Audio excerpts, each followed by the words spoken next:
While it's fun to explore single-player games and get lost in their narratives, there's a special feeling that can't be replicated when sitting down and playing a game with a person you care about. Hey everyone, welcome to Play, Ranked, Share, the show where I play the marquee PlayStation 5 titles, create an ever-evolving ranking of the best PlayStation 5 games, and share my opinions with you. My name is Tyrus, and this episode is focused on the best couch co-op games available on the PlayStation 5. Make sure to leave a comment letting me know what your favorite couch co-op game is on the PS5.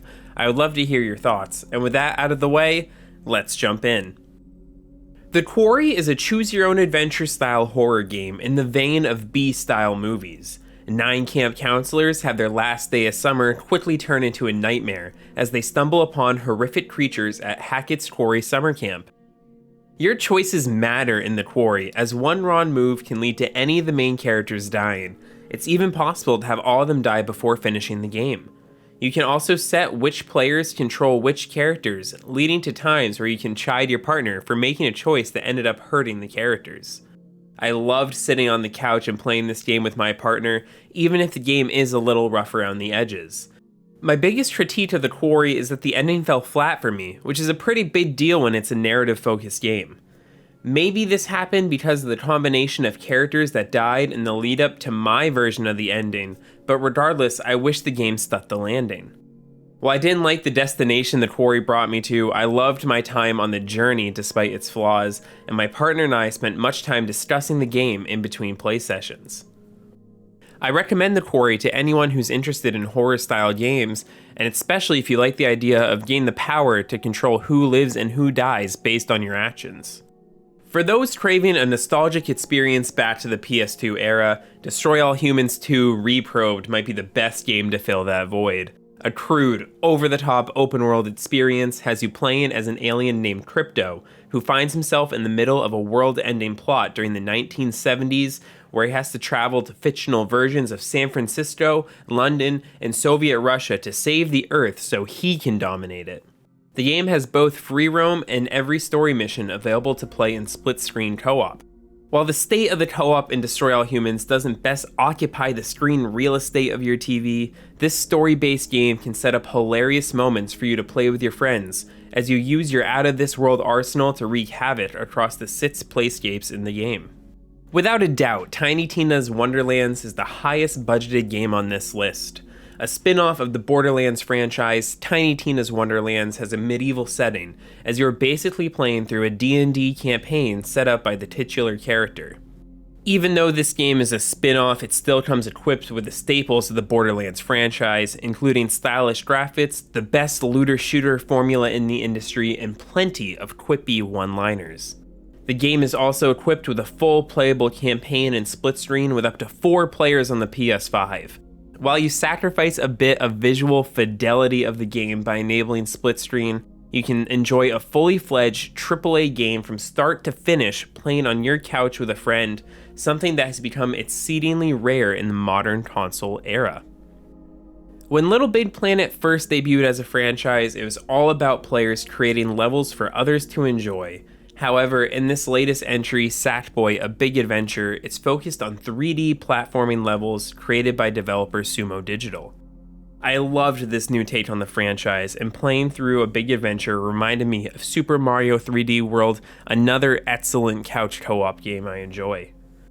Sackboy A Big Adventure can be played in single player, but figuring out the puzzles and exploring these worlds with a friend made the game a more enjoyable experience to me. Additionally, there are hidden co-op exclusive sections littered around the game that could be a range of challenges from chaotic minigames to brain teasers for you and your companion to figure out. Sackboy doesn't tell a deep story, but it's a very polished platformer and keeps things refreshing with different gimmicks to keep everyone entertained across its 10-hour campaign. While it was marketed as a single-player game, to me, it feels like Nobody Saves the World was designed to be a co-op experience. In the vein of classic arcade games, you are a nobody who can transform into many different forms, and you have to defeat waves of enemies through various dungeons. Where I found co-op to come in clutch with this game is that dungeons can frankly get extremely difficult when playing on your own, and having a partner in the trenches with you can help lessen that burden. The only downside to co-op in Nobody is that players can only edit their character one at a time, leaving a lot of time spent in menus as each player adjusts their characters to the need of a specific dungeon and getting that perfect build down. Despite these flaws, Nobody has a fun and witty story with a rewarding gameplay loop that left me wanting to go back and make more progress every night. Chicory, A Colorful Tale is my second favorite couch co-op game on the PlayStation 5, and it's one that I think a lot of people have been sleeping on. Tasked with a charming painting mechanic, Chicory has you exploring a world that has become a blank canvas, and you need to bring the color back. Your options are limitless with the painting mechanic, leading things to go quickly off the rails, and this is especially fun with 2 players as your creativities run wild while exploring the world. Chicory is also a game with a deep story, leaving me curious to see where it would take me next. Your protagonist is adorable and lifts the spirits and improves the lives of people around them while unfolding this mystery of where all the color went. Player 2 is sometimes left with less to do, but this is a wholesome game from start to finish and was a breath of fresh air with its out-of-the-box approach to game design. I think, naturally, It Takes Two tops the list of best couch co-op games on the PlayStation 5. It Takes Two has co-op built into the fabric of the game. It's impossible to play it without another person. In this game, you play as Cody or May as they are working through a divorce, but a wish their daughter mates has the couple shrunk down to the size of dolls, and they must work together to get back to their daughter while working out the problems in their relationship. You must have strong communication skills with your partner to overcome the various puzzles the game throws your way, as each player is equipped with abilities that the other does not. This game also barrels players through a variety of different genres over the course of its 12-hour journey. This keeps the game constantly fresh as you move through different set pieces and gameplay gimmicks without anything overstaying its welcome.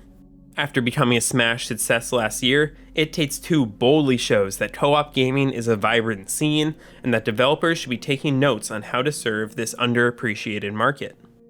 I hope that developers at the top of the industry keep producing high-quality couch co-op experiences and that this list will be updated with more hit games in the years to come. But for now, this is the cream of the crop when it comes to couch co-op games on the PS5, and thank you for watching this episode of Play, Rank, Share. Make sure to ring the bell to be notified when future episodes are released. If you like this video, be sure to check out recent episodes of PRS, including the top hidden gems on the PS5 and the list of best open world games. What's your favorite couch co-op game on the console? Be sure to leave a comment below, and until next time, don't stop sharing.